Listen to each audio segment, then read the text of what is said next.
മയക്കുമരുന്ന് കേസുകളിൽ പ്രതികളായ കോൺഗ്രസ് യു.ഡി.എഫ് നേതാക്കളെയും പ്രവർത്തകരെയും മാത്യു കുഴൽനാടൻ എം.എൽ.എ തള്ളിപ്പറയണമെന്ന് CPM area secretary Aneesh M. Mathew.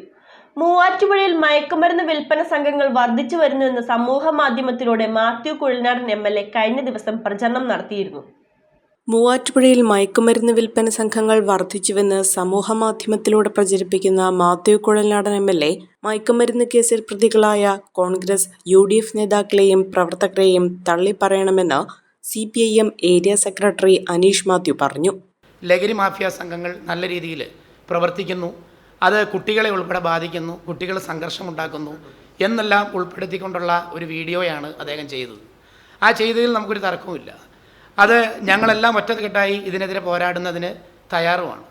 പക്ഷേ അദ്ദേഹം മനസ്സിലാക്കേണ്ടത്, ഇതുമായി ബന്ധപ്പെട്ടുകൊണ്ട് ഈ മൂവാറ്റുപുഴ ടൗണിൽ അറസ്റ്റ് ചെയ്യപ്പെട്ട ആളുകൾ, കുറ്റകൃത്യം നടത്തിയ ആളുകൾ, ഇതിൻ്റെ കാരിയേഴ്സ് എന്ന് പറയപ്പെടുന്ന ആളുകൾ ആരാണെന്ന് മനസ്സിലാക്കാൻ ഈ പൊതുസമൂഹത്തിന് കൃത്യമായ ബോധ്യമുണ്ട്. തൻ്റെ പ്രവർത്തകരായിട്ടുള്ള ആളുകൾ ഉൾപ്പെടെ ഇത്തരത്തിലുള്ള കാര്യങ്ങളിൽ പങ്കാളികളായിട്ടുണ്ടെങ്കിൽ അവരെ തള്ളിക്കളയാൻ വേണ്ടി തള്ളിപ്പറയാൻ ബഹുമാനപ്പെട്ട എം.എൽ.എ തയ്യാറാകണം എന്നുകൂടി ഇതിൻ്റെ ഭാഗമായി സൂചിപ്പിക്കാൻ ഞങ്ങൾ ആഗ്രഹിക്കുകയാണ്. ഇപ്പോൾ നമ്മൾ എടുത്തു നോക്കിക്കഴിഞ്ഞാൽ സമീപകാലത്ത് പ്രിയപ്പെട്ട മാധ്യമപ്രവർത്തകർക്ക് അറിയാം, ഇതുമായിട്ട് ബന്ധപ്പെട്ടുകൊണ്ട് അറസ്റ്റ് ചെയ്യപ്പെടുന്നവർ പലതരത്തിലായിരിക്കാം കുട്ടികൾ, ഇതിൻ്റെ കാര്യവാഹകരായിട്ടുള്ള ആളുകൾ. ഇത്തരത്തിൽ മുന്നോട്ട് വരുന്ന ആളുകൾ ഇതിൻ്റെ മേക്കിംഗ് ഉൾപ്പെടെ നടത്തപ്പെടുന്നുണ്ടോ എന്ന് സംശയിക്കുന്ന ഘട്ടമാണിപ്പോൾ. എക്സൈസുമായിട്ട് ബന്ധപ്പെട്ട് സംസാരിക്കുമ്പോൾ മൂവാറ്റുപുഴ ഇതിൻ്റെ ഒരു പ്രധാന കേന്ദ്രമായി മാറുന്നു എന്നാണ് നമുക്ക് മനസ്സിലാക്കാൻ വേണ്ടി സാധിക്കുന്നത്. അതിനെതിരായി ഇത്തരത്തിലുള്ള ആളുകളെ ഒറ്റപ്പെടുത്താനുള്ള ഒരു സമീപനം കൂടി ബഹുമാനപ്പെട്ട എം.എൽ.എയുടെ ഭാഗത്തു നിന്ന് ഉണ്ടാകണം.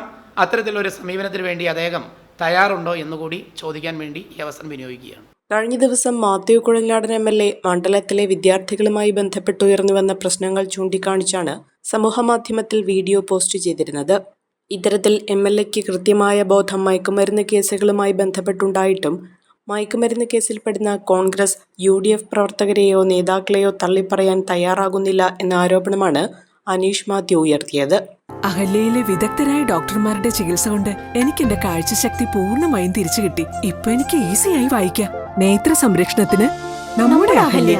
അഹല്യ ഫൗണ്ടേഷൻ ഐ ഹോസ്പിറ്റൽ, കേരളത്തിൽ എല്ലായിടത്തും.